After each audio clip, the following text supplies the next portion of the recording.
আল্লাহর লা ইলাহা ইল্লাল্লাহ জোরে লা ইলাহা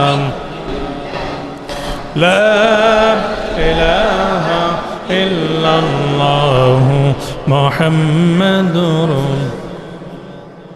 বালাগাল উলা বিকামালিহি কাশাফাদ দুজা বিজামালিহি হাসানাত জামিআ كصالح صلى معزز محترم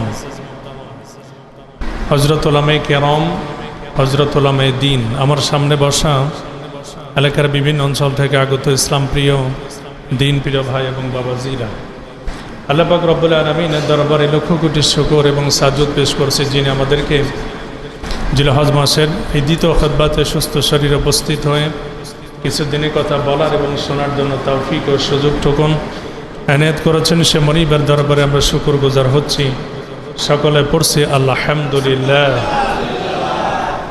সেই সাথে বিশ্বের শ্রেষ্ঠতম রাসূল বিশ্বের শ্রেষ্ঠতম নবী আমার আপনার ইহ পরকালের একমাত্র দরদী বান্ধব জনাবে মুহাম্মদুর রাসূলুল্লাহ সাল্লাল্লাহু আলাইহি ওয়াসাল্লামের শানে সালাতু সালাম পেশ করছি।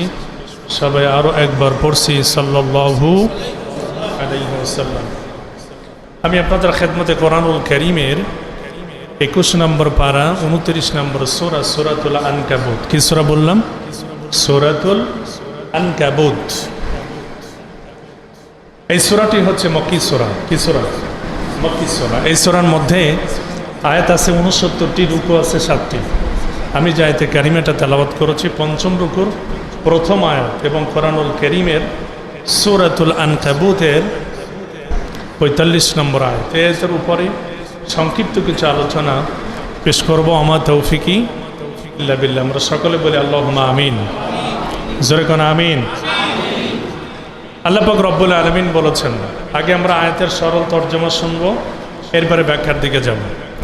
রব্বুল আলামিন বললেন, وَاتْلُ مَا أُوحِيَ إِلَيْكَ مِنَ الْكِتَابِ وَأَقِمِ الصَّلَاةَ إِنَّ الصَّلَاةَ تَنْهَى عَنِ الْفَحْشَاءِ وَالْمُنكَرِ وَلَذِكْرُ اللَّهِ أَكْبَرُ والله يعلم ما تصنعون سبحان الله।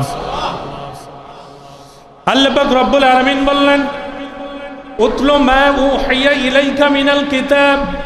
আমার বন্ধু, আমি আপনাকে যে কিতাব দিয়েছি, আপনি সর্বপ্রথম আপনার দায়িত্ব হলো আপনি আমার এই কিতাবটা তেলাওয়াত করবেন এবং অধ্যয়ন করবেন। তেলাওয়াত করা আর অধ্যয়ন করা কিন্তু দুই রকম। তেলাওয়াত করা মানে হচ্ছে শুধু আপনি মুখোমুখি তেলাওয়াত করে যাবেন, দেখে সুন্দর করে পড়ে যাবেন।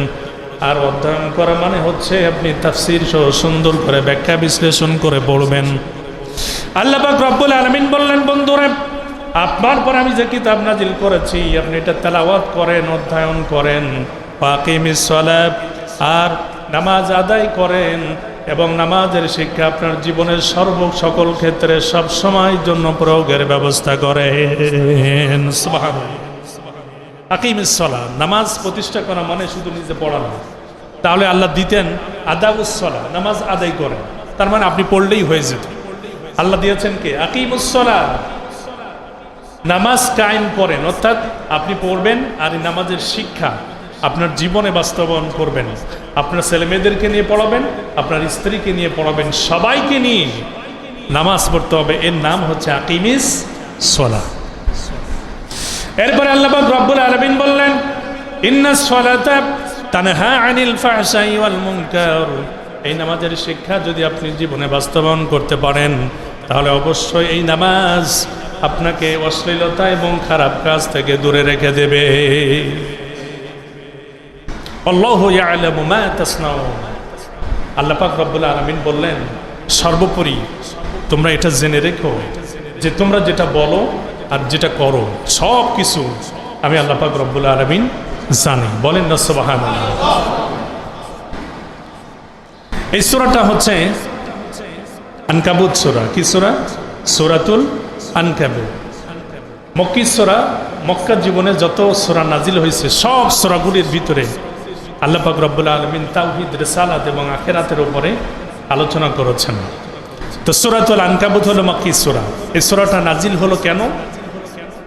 আনকাবুত শব্দের অর্থ কি? মাকড়সা। কি? মাকড়সা। আল্লাহ পাক কোরআন শরীফের মধ্যে ছোট্ট একটা মাকড়সা, ওর কি ক্ষমতা আছে? নাই। মাকড়সার কথা উল্লেখ করলেন কেন? মক্কা শরীফের মধ্যে যখন বিশ্বনবী দ্বীনের দাওয়াত দিতে লাগলেন, তখন মুসলমানদের উপরে যখন স্টিম রুলার চলতে লাগলো, এমনকি আমার নবীজিকে পর্যন্ত মেরে ফেলার ষড়যন্ত্র করল, ষড়যন্ত্রের জাল মূল্য, তখন আল্লাহ পাক সূরা আনকাবুত নাজিল করে বললেন, বন্ধুরে আপনার চিন্তার কোনো কারণ নাই। কাফির মুশরিকদের ষড়যন্ত্রের জাল যতই শক্ত হোক না কেন, একটা মাকড়সার জালের চাইতে দুর্বল। বলেন না সুবহানাল্লাহ। ওরা কত বড় জাল পাতবে, একটা মাকড়সার জালের যে শক্তি আছে, যে শক্ত, তার চাইতে দুর্বল। একটা মাকড়সার জাল যদি বাতাস আসে টিকবে? টিকবে না। হাত দেওয়া তো লাগবে না। মাকড়সার জাল যদি শুধু একটা হালকা বাতাস হয়, ওই বাতাসের সঙ্গে মাকড়সার জাল উড়াই নিয়ে যাবে। আল্লাহ পাক রব্বুল আলামিন বললেন, বন্ধুরা ইসলামের বিরুদ্ধে যারা ষড়যন্ত্র করতেছে, আপনাকে মেরে ফেলার জন্য যারা ষড়যন্ত্র করতেছে, মুসলমানদের উপরে নির্যাতনের স্টিম রোলার চালানোর জন্য যারা এই ষড়যন্ত্রের ফাঁদ পাততেছে, জাল বুনতেছে, এদের এই জাল একটা মাকড়সার জালের চাইতে দুর্বল। এই জন্য আল্লাহ পাক রব্বুল আলামিন সূরা আনকাবুত নাজিল করলেন। কাফির মুশরিকদেরকে আল্লাহ পাক জানিয়ে দিলেন, তোমাদের ষড়যন্ত্র একটা মাকড়সার জালের চাইতে দুর্বল। আমার ভাইরা, এই সূরার মধ্যে আল্লাহ পাক রব্বুল আলামিন হযরত নূহ আলাইহিস সালামের জীবনী আলোচনা করেছেন, হযরত লূত আলাইহিস সালামের জীবনী আলোচনা করেছেন, হযরত ইব্রাহিম আলাইহিস সালামের জীবনী আলোচনা করেছেন। হযরত নূহ আলাইহিস সালাম দ্বীনের দাওয়াত দিলেন, তার জাতিরা তার সঙ্গে কেমন আচরণ করলো, লূত আলাইহিস সালামের জাতির লোকেরা কেমন আচরণ করলো, ইব্রাহিম আলাইহিস সালামের জাতির লোকেরা কেমন আচরণ করলো, আর তারা যে ষড়যন্ত্র করলো কেমন ষড়যন্ত্র করলো, আর তাদের কি পরিণতি হলো, সব কিছু আল্লাহ পাক রব্বুল আলামিন এই সূরা আনকাবুতের মধ্যে জানিয়ে দিয়েছেন। সুবহানাল্লাহ। আল্লাহ পাক রব্বুল আলামিন বলেছেন, ও মুমিনেরা, তোমাদের কোনো ভয় নাই, তোমাদের কোনো চিন্তা নাই। লা তাহসান ইন্নাল্লাহা মা'না। মুসলমানদের কোনো ভয়ের কারণ নাই। মুসলমানদের সঙ্গে আছেন একজন, তিনি কে? আল্লাহ। আল্লাহ বলেছেন, যদি তুমি একা হও, তুমি একা নও, মনে করো তোমার সঙ্গে দুইজন, অর্থাৎ তুমি একজন আর আমি আল্লাহ একজন আছি। বলেন না সুবহানাল্লাহ। যদি তুমি দুইজন হও, মনে করো তোমরা দুইজন নও, তোমরা তিনজন, আর একজন কে? আল্লাহ। আবার ভাইরা, এরপরে আল্লাহ পাক রব্বুল আলামিন বললেন, ইন্নাস সালাতা তানহা আনিল ফাহশাই ওয়াল মুনকার। যারা নামাজ পড়ে, নিঃসন্দেহে আল্লাহ পাক রব্বুল আলামিন বললেন, এই নামাজ তাদেরকে অন্যায় এবং অশ্লীলতা থেকে ফিরায় রাখবে। এখন নামাজ পড়তেছে মানুষ, যদি নামাজও বড় সুদ খায়, নামাজও পড়ে ঘুষ খায়, নামাজ পড়ে জিনা করে, নামাজ পড়ে ব্যভিচার করে, তাহলে বুঝতে হবে তার নামাজ হচ্ছে না। নামাজ পড়লে অবশ্যই মানুষ ভালো হবে। এটা কার কথা? আল্লাহর কথা। আল্লাহ আগে প্রথমে কি বললেন? ইন্না। আরবি ব্যাকরণের নিয়ম অনুযায়ী ইন্না শব্দ দ্বারা নিঃসন্দেহ বোঝায়। ইন্না, আন্না, কান্না, লাইতা, লাকিন্না, লাআল্লা, এই শব্দগুলো যখন কোনো বাক্যের প্রথমে বসে, সন্দেহ দূর করা অর্থ প্রকাশ করে। আল্লাহ বললেন, ইন্নাস সালাতা, নিঃসন্দেহে নামাজ, তানহা আনিল ফাহশাই ওয়াল মুনকার, অশ্লীলতা এবং খারাপ কাজ থেকে তোমাকে ফেরায় রাখবে। এখন মানুষ যদি নামাজ পড়ে চুরি করে, নামাজ পড়ে জিনা করে, নামাজ পড়ে সুদ খায়, নামাজ পড়ে ঘুষ খায়, তাহলে বুঝতে হবে লোকটার নামাজ হচ্ছে না। নাকি আমার আল্লাহ থিওরি মিথ্যা? মিথ্যা। আমার ভাইরা, এক ব্যক্তি গেছে হোমিওপ্যাথি ডাক্তারের কাছে ঔষধ নেওয়ার জন্য। হোমিওপ্যাথি ডাক্তার চিনেন তো? হ্যাঁ, আগে মানুষ বেশি যেত হোমিওপ্যাথি ডাক্তারের কাছে, এখনো অনেকে যায় গ্রাম অঞ্চলে। প্রাথমিক ট্রিটমেন্ট, ডাক্তারের কাছে গিয়ে রোগের বর্ণনা দিলে ডাক্তার ঔষধ দিচ্ছে। একটা বোতল, বোতলের গায়ে 3টা চুনের দাগ, 1, 2, 3টা চুনের দাগ দিয়ে রোগীকে বলেছে তুমি সকালে এক দাগ খাবা, দুপুরে এক দাগ, রাত্রে এক দাগ। রোগী বাড়িতে যেয়ে ঔষধ না খায় বোতলের উপরে চুনের এক দাগ সকালে খাইছে, দুপুরে এক দাগ, রাত্রে এক দাগ। বলেন তো ও যদি কিয়ামত পর্যন্ত ওই দাগ খায় ওর অসুখ সারবে? অসুস্থতা সারবে? সারবে না। ওর তো অসুস্থতা সারলই না, বরং ওর মুখটা ফুলে আরো 4টা হয়ে গেছে। ও তো রেগে মেগে অস্থির, কি ডাক্তার কি ঔষধ দিল, আমার অসুখ তো ভালো হয় না, আরো আমার মুখটা ফুলে 4টা হয়ে গেছে। ডাক্তারের কাছে গিয়ে বলে, ডাক্তার মশাই আপনি আমার কি ঔষধ দিলেন? আপনি আমার যে ঔষধ দিয়েছেন আমার রোগ তো ভালো হয় না, উল্টো আমার মুখটা ফুলে কি অবস্থা হয়েছে দেখেন। ডাক্তার তো বুঝে ফেলেছে। হ্যাঁ, ডাক্তার বলে তুমি কি খাইছো? আপনি বলেছেন বোতলের উপরে চুনের এক দাগ সকালে খেতে, দুপুরে এক দাগ খেতে, রাতে এক দাগ খেতে।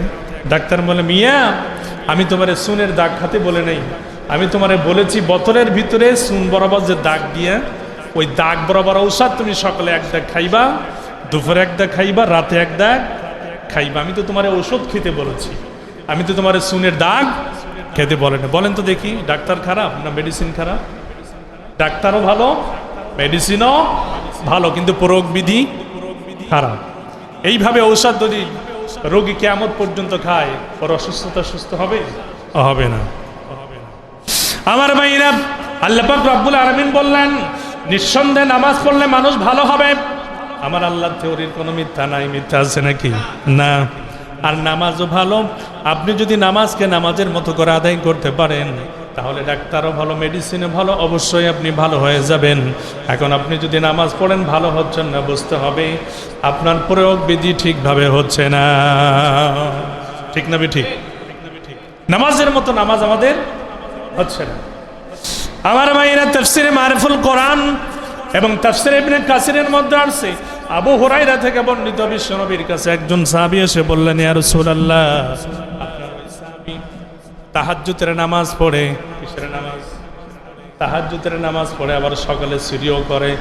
বিশ্বনবী বললেন, ও আমার সাহাবী তুমি তাকে নামাজ পড়তে নিষেধ দিও না, ও নামাজ পড়ুক চুরিও করুক, এক সময় তার নামাজ তাকে চুরি থেকে ফিরে রাখবে। সুবহানাল্লাহ। আমরা কি বলি, আরে মুসল্লি কদিন আগে ওই বাড়িতে চুরি করে ধরা খেল, হ্যাঁ এখন আইসে নামাজ পড়তে। হ্যাঁ, ওর এখনো সুদ খাওয়া বন্ধ হয় নাই, ওই আসছে নামাজ পড়তো। নামাজ পড়ে কি হবে? ও তো এখনো সুদ ছাড়ে নাই। আপনি একথা বলতে পারেন না, কারণ ওই লোকটা নামাজের মতো নামাজ যদি পড়তে শুরু করে একদিন না একদিন টুমারো নামাজ তাকে ওই সুদ থেকে ফেরা দিবে। ঠিক না বেঠিক? এই জন্য কাউকে দেখলে এইভাবে আপনি সিদ্ধান্ত নিতে পারেন না, কথা বলতে পারেন না। কারণ যে নামাজে আসতেছে তাকে আপনি ওয়েলকাম জানাবেন যে ভাই ঠিক আছে তুমি নামাজে আসতেছো, আসো, আমরা বড় খুশি হয়ে গেছি। আমার ভাইরা, ওই বিশ্বনবী বললেন সাহাবীরে তুমি লোকটাকে নিষেধ দিও না, ও নামাজ পড়ুক চুরি করুক, এক সময় নামাজ তাকে চুরি থেকে ফেরায় রাখবে। আমার ভাইরা, দেখা গেল কিছুদিন পরে লোকটা নামাজের মতো নামাজ আদায় করতে করতে একদিন হঠাৎ করে লোকটা তওবা করেছে, নামাজের মতো নামাজ পড়ার কারণে লোকটা চুরি বন্ধ করে দিয়েছে। আর আল্লাহ পাক রব্বুল আলামিন যেভাবে নামাজ পড়তে বলেছেন ওইভাবে নামাজ শুরু করে দিয়েছে। নামাজ একদিন তাকে চুরি থেকে ফিরিয়ে দিয়েছে। এই জন্য আমার ভাইরা, নামাজের মধ্যে 3টা জিনিস আছে। এই 3টা জিনিস সহকারে যদি আপনি নামাজ পড়তে পারেন অবশ্যই নামাজ আপনাকে অন্যায় অশ্লীলতা থেকে ফিরায় রাখবে। 1 নম্বর হলো এই নামাজের মধ্যে প্রথম যে জিনিসটা আপনার লাগবে সেটা হচ্ছে ইখলাস, অর্থাৎ আপনাকে একনিষ্ঠর সাথে আন্তরিকতার সঙ্গে নামাজ আদায় করতে হবে। এই জিনিসটা আপনার লাগবে। নামাজ যখন আপনি পড়বেন আর কোনো দিকে আপনার কোনো খেয়াল হবে না। কিন্তু আমরা এমন নামাজ পড়ি, নামাজের মধ্যে মশা পর্যন্ত আমাদের পায়ে বসতে ভয় পায়, মশা ডরায়, মশা চিন্তা করে আমি যদি ওর গায়ে বসি নামাজের মধ্যে তাহলে নামাজ থুয়ে ও আমারে আগে বিদায় করবে, তারপরে নামাজ পড়বে। ঠিক কিনা? এই জন্য মশাও বসে না ডরে আমাদের গায়ে, যে নামাজের মধ্যে ওর শরীরে বসা যাবে না। আমার ভাইরা, কিন্তু সাহাবে কেরামের নামাজ কেমন দেখেন, আমি একটু পরে যাচ্ছি ওইদিকে। সাহাবে কেরাম কিভাবে নামাজ পড়েছেন আর আমরা কিভাবে নামাজ পড়ি। আমি প্রথমে বলেছি নামাজ 3টা কায়দা আপনাকে আদায় করতে হবে। প্রথম যে জিনিসটা আপনার থাকা লাগবে সেটা হচ্ছে আন্তরিকতা। কিন্তু অনেকে দেখবেন নামাজ পড়ে আবার নামাজের মধ্যে এদিকেও তাকায় আবার ওদিকেও তাকায়। ঠিক না? নামাজের মধ্যে উপরে তাকাচ্ছে, নিচে তাকাচ্ছে, আবার তাকায় তাকায় দেখে মসজিদের ডেকোরেশনটা কেমন। আছেন এমন পাবলিক? আছেন। আমার ভাইরা, বুখারী এবং মুসলিমের বর্ণনা এসেছে, বিশ্বনবী মুহাম্মদ রাসূলুল্লাহ মসজিদের নববীর এক কর্নারে বসা ছিলেন। এমন সময় একজন সাহাবী আসলেন, এসে নামাজ পড়লেন। নামাজ পড়ার পরে সালাম ফেরালেন। সালাম ফেরা বিশ্বনবীর সামনে গেলেন, গিয়ে নবীজিকে সালাম দিলেন। বিশ্বনবী সালামের জবাব দিলেন আর বললেন, ইরজি ফাসাল্লি ফাইন্নাকা লাম তুসাল্লি, যাও নামাজ পড়ো, তোমার নামাজ হয় নাই। ওই সাহাবী আবার গিয়ে নামাজ পড়লেন, সালাম ফেরালেন, আবার বিশ্বনবীর সামনে এসে বললেন, আসসালামু আলাইকুম ইয়া রাহমাতুল লিল আলামিন। বিশ্বনবীকে সালাম দিলেন, বিশ্বনবী সালামের জবাব দিলেন। আমার নবীজি আমার বললেন, ইরজি ফাসাল্লি ফাইন্নাকা লাম তুসাল্লি, যাও তুমি নামাজ পড়ো, তোমার নামাজ হয় নাই। আমার ভাই ওই সাহাবী গেলেন আবার নামাজ পড়তে। তৃতীয়বারে কি চতুর্থবারে ওই সাহাবী এসে বললেন, ইয়া রাসূলুল্লাহ আল্লিমনি, আমাকে নামাজ শেখায় দেন, কিভাবে আমি নামাজ আদায় করব। আমার ভাইরা, ওই সাহাবী ডেকে বললেন, নবী গো, আপনি তো তিনবার আমাকে ফিরিয়ে দিলেন, আমি তিনবার নামাজ পড়লাম, আপনি প্রত্যেকবারই বললেন ইরজি ফাসাল্লি ফাইন্নাকা লাম তুসাল্লি। ও আমার সাহাবী, যাও তুমি নামাজ পড়ো, তোমার নামাজ পড়া হয় নাই। কিভাবে পড়বো আমি? আমাকে শিখায় দেন তাহলে। আমার ভাইরা, বিশ্বনবী বললেন, ও আমার সাহাবী, ইজা কুনতা ইলা সালাত ফাসবিগিল উযুআ, যখন তুমি নামাজ পড়ার জন্য ইচ্ছা করবে তখন পরিপূর্ণভাবে ওযু করবে। কি করবে? পরিপূর্ণভাবে ওযু করবে। ওযুর মধ্যে আমাদের সমস্যা আছে না? আছে। কিভাবে ওযু করতে হবে এটাও কিন্তু আমরা অনেকে জানি না। বিশেষ করে শীতকালে আমাদের ওযুর যে কি অবস্থা আল্লাহই ভালো জানে। আমার ভাইরা, হাদিস শরীফের মধ্যে আসছে, আপনি যখন সর্বপ্রথম ওযু করার জন্য রেডি হবেন, কার নাম নিয়ে ওযু করা শুরু করা লাগবে? আল্লাহর নাম নিয়ে আপনি বিসমিল্লাহির রহমানির রহিম বলে ওযু করা শুরু করবেন। প্রথমে আপনি ডান হাত ধুবেন, এরপরে বাম হাত, দুই হাত ধুবেন। একবার করে ধোয়া ফরজ, একবার করে ধুলেই আপনার ওযু হয়ে যাবে, কিন্তু সুন্নাহ হলো তিনবার ধোয়া। কয়বার ধোয়া? তিনবার। আপনি প্রথমে ডান হাত ধোবেন, তারপরে বাম হাত, এরপরে আঙ্গুলের মধ্যে খেলাল করতে হবে।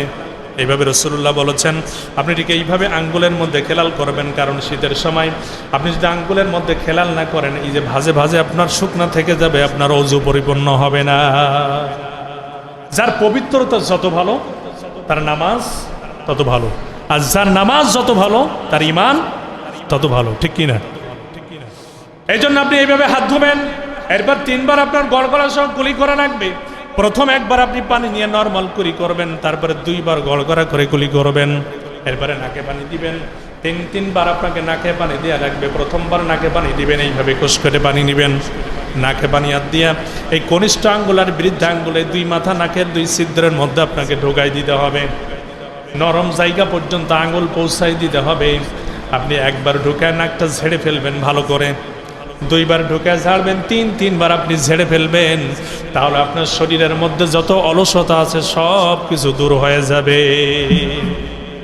এটা রাসূলুল্লাহর সুন্নাহ। রাসূলুল্লাহ বলেছেন, আপনি যখন ঘুমান রাতের বেলায়, তখন শয়তান নাকের এই নরম জায়গায় গিয়ে বাস করে। এই যে নাসা রন্ধ্র আছে না, ওইখানে গিয়ে শয়তান বাস করে। আপনি যখন নাকের মধ্যে পানি দিয়ে নাক ছাড়বেন, তখন শয়তান বেরিয়ে যাবে। দেখবেন সাথে সাথে আপনার শরীরের মধ্যে যে অলসতা ছিল ওটা কেটে গেছে। ওযু করার সময় সর্বপ্রথম নাক ঝাড়ার সময় আপনি দেখবেন, নাক ঝাড়ার সাথে সাথে আপনার শরীরের মধ্যে যে অলসতা থাকবে সব কেটে যাবে, কারণ শয়তান আপনার শরীরের মধ্যে আর নাই। এরপরে বিশ্বনবী বললেন, আপনি হাতে পানি নিয়ে মুখমণ্ডল মাসাজ করবেন। এইভাবে করে চুলের গোড়া থেকে নিয়ে কানের লতি বরাবর নিয়ে আপনি এইভাবে সমস্ত মুখমণ্ডল ধুইবেন। তিনবার ধুলেন। এরপরও যাদের দাড়ি আছে, দাড়ি যদি না ভেজে, রাসূলুল্লাহ বলেছেন আলাদা একটা কোষ পানি নিয়ে আপনি এইভাবে দাড়ির ভিতরে দিবেন। দেয়া দাড়ির ভিতরে আঙ্গুল ঢোকাই দিয়া দাড়িটাকে সুন্দর করে খেলাল করে দাড়ির গোড়াতে পর্যন্ত পানি পৌঁছাই দিতে হবে। এক্সট্রা আপনি এক কোষ পানি নিয়ে এই গোড়ার মধ্যে ঢুকাই দিতে পারবেন। এরপরে বিশ্বনবী বললেন, হাতের কনুই পর্যন্ত ধোবেন। ডান হাতের কোণই থেকে নিয়ে শেষ পর্যন্ত বাম হাতের কোণই থেকে নিয়ে শেষ পর্যন্ত আমার ভাইরা যদি কোণের উপরে পর্যন্ত ধন কোনো অসুবিধা নাই। আমার বন্ধুগণ, আবু হুরায়রা থেকে একটা হাদিস বর্ণিত আছে, হযরত আবু হুরায়রা যখন ওযু করতেন তখন এই বরাবর বাহু বরাবর পর্যন্ত ধুয়ে ফেলতেন।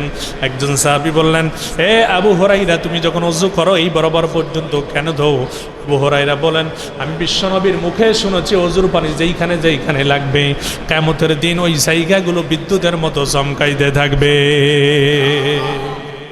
এই জন্য আমি আবু হুরায়রা চাই আমার এই বাহু বরাবর পর্যন্ত কিয়ামতের ময়দানের জন্য চমকাইতে থাকে। এই জন্য আমি আবু হুরায়রা এখান থেকে নিয়ে এই হাতের আঙ্গুল পর্যন্ত প্রত্যেক ওযুর সময় পরিষ্কার করে ধৌত করি। সুবহানাল্লাহ। এরপরে আমার ভাইরা মাথা মাসাও করতে হবে।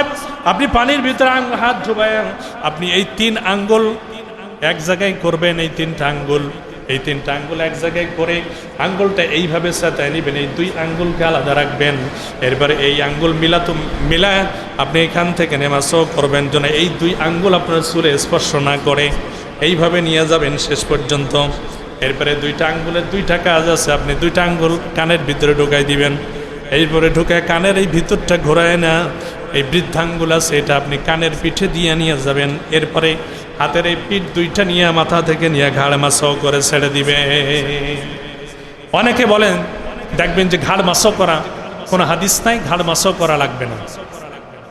আমার বাইরে ঘাড় মাসাও করার একটা দুর্বল হাদিস আছে, কিন্তু আমি না গত জমাতে বলেছি ফজিলাতের ক্ষেত্রে আমলের হাদিস যদি দুর্বল হয় সেই হাদিসের উপরে আমল করা যাবে।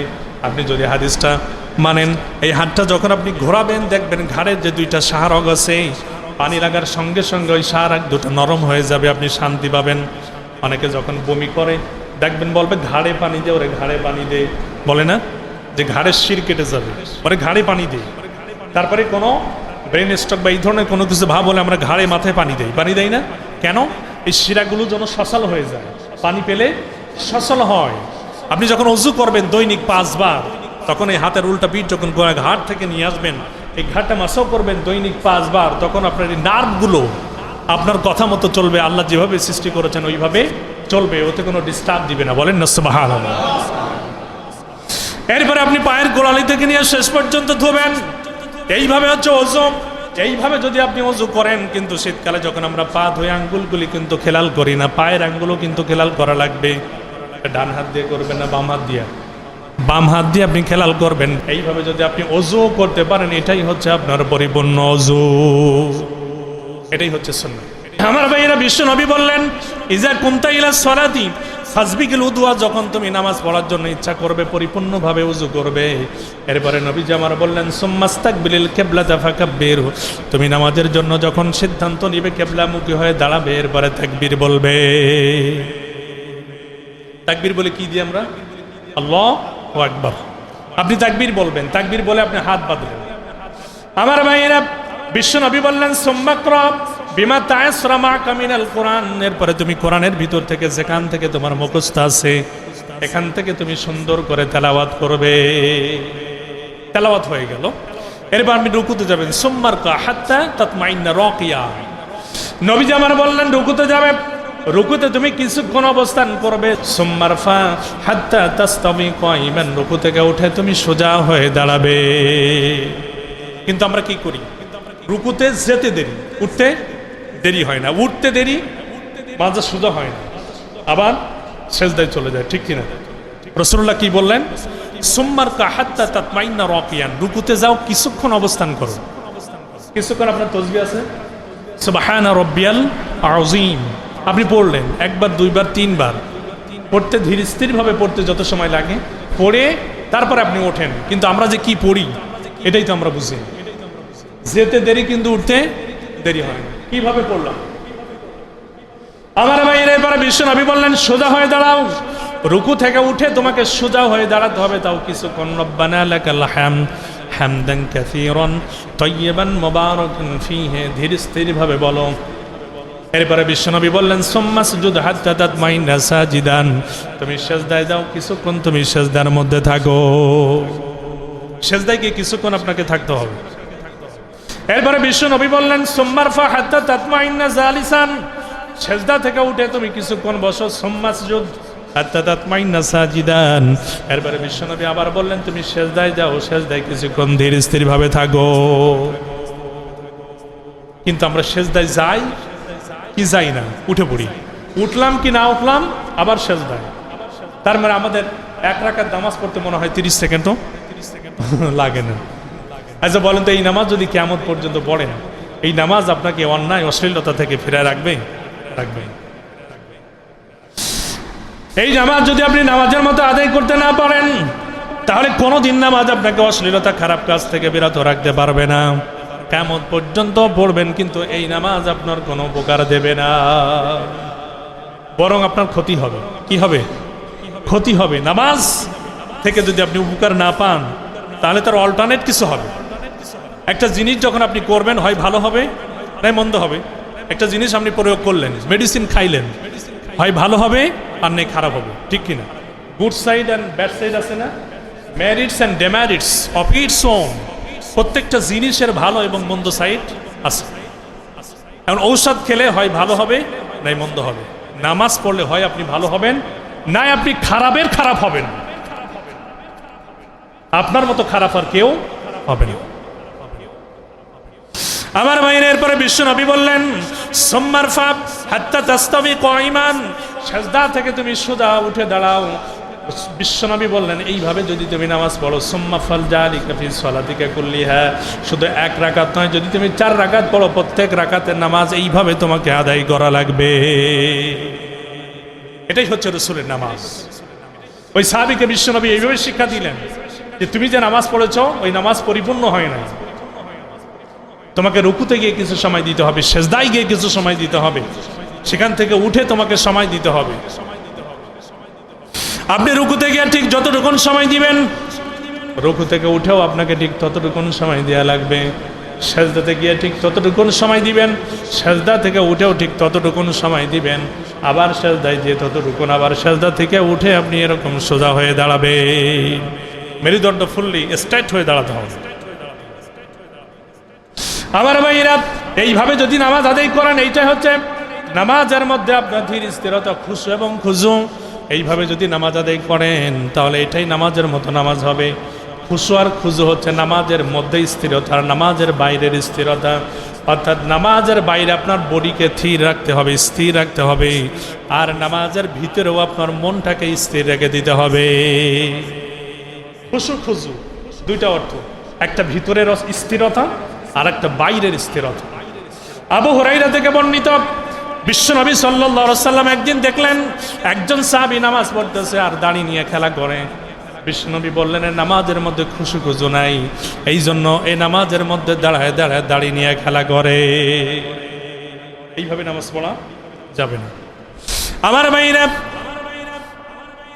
নাসাই এবং আবু দাউদের বর্ণনা এসেছে, হযরত আবু যার গিফারি থেকে বর্ণিত, লা ইয়াযালুল্লাহু আযজা ওয়া জাল্লা মুকবিলান আলাল আবদি ওয়া ফি সালাতি, যতক্ষণ বান্দা নামাজের ভিতরে থাকে ততক্ষণ আল্লাহ পাক রব্বুল আলামিন বান্দার দিকে তার রহমতের দৃষ্টি দিতে থাকেন। আমার ভাইরা, যখনই বান্দা এদিকে সেদিকে তাকায়, ফাইজা ইলতাফাতা, যখন বান্দা নামাজের মধ্যে একবার ডাইনে বামায় সামনে পিছনে তাকাবে, আল্লাহ পাক রব্বুল আলামিন সঙ্গে সঙ্গে ইনসারাফা আনহু, তার উপর থেকে রহমতের দৃষ্টি ওঠায় নেয়। আমার ভাইরা, তিরমিজির বর্ণনায় একটা সহিহ হাদিসের মধ্যে আসছে, এরপরে আল্লাহ পাক রব্বুল আলামিন ওই বান্দাকে ডেকে বলেন, বান্দারে তুমি নামাজে দাঁড়িয়ে আছো আমার সামনে, তুমি আমার দিকে না তাকা, আমার দিকে মনোনিবেশ না করে তুমি কোন দিকে তাকাও? ওই দিকে আমার চাইতে বড় আর কে আছে রে বান্দা? আমার চাইতে দয়ালু আর কে আছে? তুমি সেদিকে তাকাও, আমার দিকে ফেরো। একবার আল্লাহ ডাকেন, যখন বান্দা ফেরে না, দ্বিতীয়বার আমার আল্লাহ আবার ডাকেন। এতেও যদি বান্দা না পারে, তৃতীয়বার ডাক দেন। এতেও যদি না ফেরে, তখন আল্লাহ পাক রব্বুল আলামিন তার রহমতের দৃষ্টি তার বান্দা থেকে ওঠে নেয়। কত রহমান, কত রহিম আমার আল্লাহ! তিনবার পর্যন্ত বান্দাকে ডাক দেন, আমার দিকে ফিরে আসো। কোন দিকে তাকাও তুমি? ওদিকে আমার চাইতে বড় কে আছে? আমার চাইতে বড় দয়ালু কে আছে যে তুমি ওদিকে তাকাও? আমার দিকে তাকাও। আমার ভাইয়ের, এই জন্য নামাজের মধ্যে প্রধান যে দায়িত্ব, আপনার আন্তরিকতার সঙ্গে নামাজ পড়া লাগবে। 2 নম্বর যে দায়িত্ব, সেটা হচ্ছে নামাজের মধ্যে আল্লাহর ভয় থাকা লাগবে। অর্থাৎ আপনি যখন নামাজ পড়েন, রাসূলুল্লাহ বললেন আনতা আবুদুল্লাহ কাআন্নাকা তারাহু ফাইন লাম তাকুন তারাহু ফাইন্নাহু ইয়ারাকা। তুমি এইভাবে নামাজ পড়বে যে তুমি আল্লাহকে দেখতেছো, আর তুমি যদি আল্লাহকে দেখতে না পাও তাহলে মনে করো আল্লাহ পাক রব্বুল আলামিন তোমারে দেখতেছে। একটা মামলা যখন আমরা আসামির কাঠগড়ায় দাঁড়াই তখন কিভাবে দাঁড়াই? একটা ম্যাজিস্ট্রেটের আদালতে তখন আমরা হাত দুইটা জড়ো করে খুব বিনতি সহকারে দাঁড়াই, এবং যখন কাঠগড়ায় উঠি এমনভাবে উঠি যে আমার জন্য বিন্দুমাত্র বেয়াদবি না হয়ে যায়, ঠিক কিনা? এইভাবে উঠি না? যত প্রকারের ভদ্রতা আছে সব কিছু নম্রতা ভদ্রতা আমরা শো করি কাঠগড়ায় দাঁড়াই। হ্যাঁ মিয়া, তুমি যার সামনে দাঁড়াচ্ছ তিনি হচ্ছেন রহমানুর রাহিম, তিনি হাই, তিনি কাইয়ুম, তিনি আহকামুল হাকিমিন। তার সামনে তোমার কিভাবে দাঁড়ানো উচিত তুমি একবার নিজে চিন্তা করে দাও। এই জন্য রাসূলুল্লাহ বললেন তুমি নামাজের ভিতরে তোমার তাকওয়া থাকবে, আল্লাহর ভয় থাকবে যে আমি নামাজ পড়তেছি, আল্লাহ আমারে দেখতেছেন। আর যদি তুমি দেখতে না পাও মনে করো আল্লাহ তোমারে দেখতেছেন। আমার ভাইয়েরা 3 নম্বরে বিশ্ব নবী বললেন নামাজের মধ্যে তোমার জিকির থাকবে। আমার ভাইয়েরা নামাজ একটা জিকির, কোরআন শরীফের তেলাওয়াত একটা জিকির। আমরা নামাজের মধ্যে কোরআন শরীফ তেলাওয়াত করি কি করি না? করি না? নামাজের মধ্যে যখন আপনি কোরআন শরীফ তেলাওয়াত করেন ওই কোরআন শরীফটাও সহিভাবে তেলাওয়াত করা লাগবে। এই 3টা জিনিসের সমন্বয় হচ্ছে নামাজ। কোরআন শরীফ তেলাওয়াত যদি আপনার সহি না হয় তাহলে আপনার নামাজ কবুল হবে না। এই জন্য আমাদের সবাইকে কোরআন শরীফ তেলাওয়াত করা শেখা লাগবে। আপনি যদি বলেন আই এম এ মুসলিম, অবশ্যই আপনাকে কোরআন শরীফ তেলাওয়াত করা শিখতে হবে, কোরআন শরীফ পড়া শেখা লাগবে। আপনি বলবেন হুজুর ছোটবেলাতে শিখে নাই, কিভাবে শিখবো? আপনি চেষ্টা করতে থাকেন। আপনি যতক্ষণ চেষ্টা করবেন ততক্ষণ যে অবস্থায় নামাজ পড়বেন সব নামাজ কবুল হবে।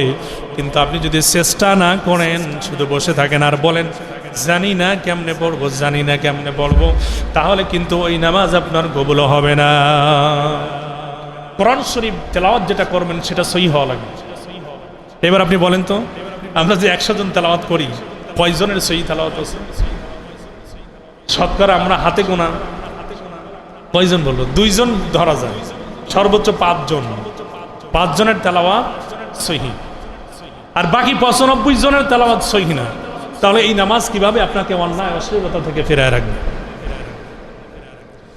এই জন্য বিশ্ব নবী বললেন, তিরমিজির বর্ণনায় আসছে ইন্নাল্লাযী লাইসা ফি জাওফি শাইয়্যুম মিনাল কুরআন, যার পেটের মধ্যে কোনো কোরআন নাই কাল বাইতিল খারবি, নবীজি আমার বলেছেন তার পেটটা যেন তাই সে যেন একটা শূন্য ঘরের মতো। একটা শূন্য ঘরের যেমন কোনো দাম নাই, যেই লোকটার পেটের মধ্যে কোনো কোরআন নাই ওই লোকটার কোনো দাম নাই। ইন্নাল্লাযী লাইসা ফি জাওফি শাইয়্যুম মিনাল কুরআন, কোরআনের কিছুই যার পেটের মধ্যে নাই কাল বাইতিল খারবি, সেটা শূন্য ঘর। একটা শূন্য ঘরের যেমন কোনো দাম নাই, মূল্য নাই, ওই মানুষটারও তেমন কোনো মূল্য নেই। এই জন্য আপনাকে কোরআন শরীফ তেলাওয়াত করা শিখতে হবে, যে কোনোভাবে, বাই হুক আর বাই ক্রুক আপনাকে চেষ্টা করাই লাগবে, শিখতেই হবে। কারণ কিয়ামতের ময়দানে যতগুলি প্রশ্ন হবে আল্লাহ পাক রব্বুল আলামিনের মধ্যে একটা প্রশ্ন করবেন, তুমি আমার কোরআন জানো কিনা? আপনাকে কোরআন জানা লাগবে, কারণ আল্লাহ বলবেন বান্দারে কিয়ামতের দিন তুমি আমার কোরআন থেকে পড়ে শোনাও। আমার ভাইরা তিরমিজি আছে, ইবনে মাজার বর্ণনায় আসছে ইউকালু লিসাহিবিহি, কিয়ামতের দিন আল্লাহ পাক রব্বুল আলামিন যে বান্দা কোরআন তেলাওয়াত করবে সেই কোরআন তেলাওয়াতকারীকে বলবেন ইকরা ওয়ারতাকি, তেলাওয়াত করো আর উপরে উঠতে থাকো। সুবহানাল্লাহ। কি বলবেন? তেলাওয়াত করো আর উপরে উঠতে থাকো। কোথায়? এক একটা আয়াত তেলাওয়াত করবেন, আপনার জন্য এক এক তালা মঞ্জিল বরাদ্দ হয়ে যাবে। বলেন না সুবহানাল্লাহ। আপনি সূরা ফাতিহার একটা আয়াত পড়বেন আলহামদুলিল্লাহি রাব্বিল আলামিন, সঙ্গে সঙ্গে আপনার জন্য এক তালা বরাদ্দ। বলেন না সুবহানাল্লাহ। আল্লাহ বলবেন ইকরা ওয়ারতাকি, পড়ো আর উপরে উঠতে থাকো। আমার ভাইরা যাদের মনে করেন 10টা সূরা মুখস্থ আছে, সূরা ফিল থেকে নিয়ে শুরু করে সূরা নাস, এরপরে সূরা ফাতিহা, তারা সূরা ফাতিহা থেকে পড়তে শুরু করবে, সূরা ফিল থেকে সূরা নাস। যদি হয় 50টা আয়াত, 50 তালা তার জন্য আমার আল্লাহ বরাদ্দ দিয়া দিবে। আমার ভাইরা আল্লাহ পাক রব্বুল আলামিন বলবেন ওয়ারাতিল কামা কুনতা তুরাতিল ফিদ দুনিয়া, দুনিয়াতে যেইভাবে তুমি শুদ্ধভাবে তেলাওয়াত করতে সেইভাবে করো। আচ্ছা, আল্লাহর সামনে যদি আপনি বিশুদ্ধ তেলাওয়াত করেন আমার আল্লাহ নিবে? বলেন নিবে না। আল্লাহ বলবেন বান্দারে তুই তো দুনিয়াতে আমার কোরআন শিখোস নাই, ধরা পড়ে যেতে হবে, যেতে হবে না ওইখানে কিন্তু ধরা। আল্লাহ বলবেন ইকরা ওয়ারতাকি কামা কুনতা তুরাতিল ফিদ দুনিয়া। এখন দুনিয়াতে আপনি যেভাবে পড়েছেন সেইভাবে তো পড়বেন, এতে তো তালা হবে না, তালা উপরের দিকে যাবে না, তালা নিচের দিকে যাবে। এই জন্য আপনাকে কোরআন শরীফ তেলাওয়াত শুদ্ধভাবে করা শিখতে হবে আমার বাইরে। এরপরে নবী বললেন ফাইন্না মানজিলাকা ইনদা আখির আয়াতিন তাকরাউহা, তোমার মঞ্জিলটা হবে তুমি শেষ যে আয়াতটা তেলাওয়াত করবে সেইখানে। অর্থাৎ আপনি যদি 50 আয়াত তেলাওয়াত করেন আপনার মঞ্জিল ওইখানেই ব্রেক হয়ে যাবে। আপনি 100 আয়াত তেলাওয়াত করলে 100 তালায় বরাদ্দ হয়ে যাবে। যে সমস্ত হাফিজে কোরআনটা প্রথম থেকে নিয়ে শেষ পর্যন্ত তেলাওয়াত করতে পারবে তাদের জন্য অতগুলি তালা আল্লাহ পাক রব্বুল আলামিন বরাদ্দ রেখে দিয়েছে। সুবহানাল্লাহ। এই জন্য কোরআন শরীফ তেলাওয়াত করা আপনাকে শিখতে হবে।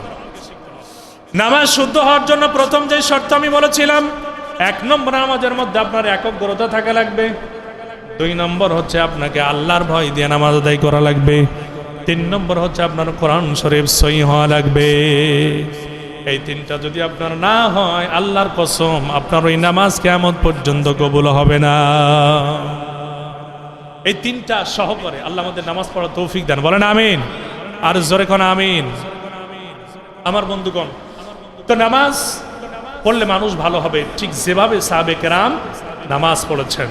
কিন্তু আমাদের নামাজ, আমরা নামাজ পড়ি ডানে তাকাই বামে তাকাই, নামাজ পড়ি আবার দাড়িও চুলকায়, নামাজ পড়ি শরীরও চুলকায়।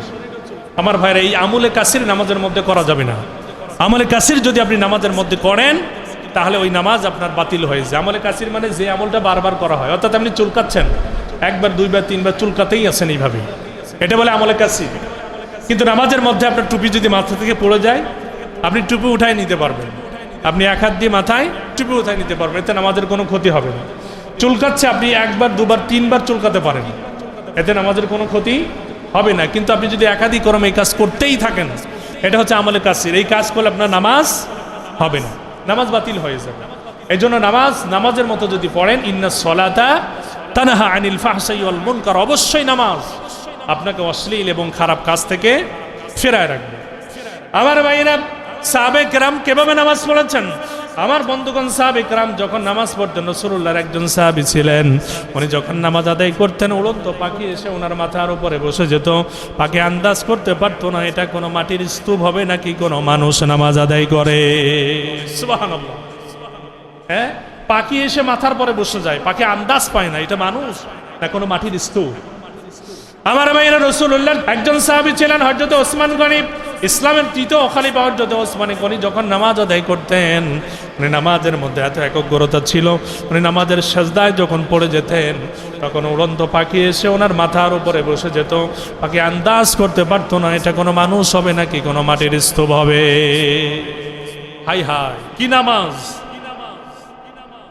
এই নামাজ আপনাকে অবশ্যই অশ্লীলতা করে রাখবে, কিন্তু আমরা যে নামাজ পড়ি এর ধারে কাছেও যাবে না।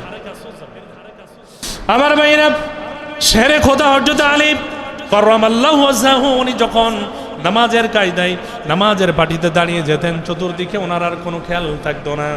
আমার ভাইয়ের এক যুদ্ধের ময়দানে হযরত আলীর পায়ের মধ্যে তীর বেঁধে গেল, তীর ছাড়ানো যায় না। সাহাবে কেরাম বলে, ইয়া রাসূলুল্লাহ, হযরত আলীর পা থেকে আমরা তীর ছাড়াই নিতে পারি না। বিশ্বনবী বললেন, আমার আলী যখন নামাজের পাটিতে দাঁড়িয়ে যাবে তখন তোমরা আমার আলীর পা থেকে তীরখানা ছাড়াই নিবা। সুবহানাল্লাহ।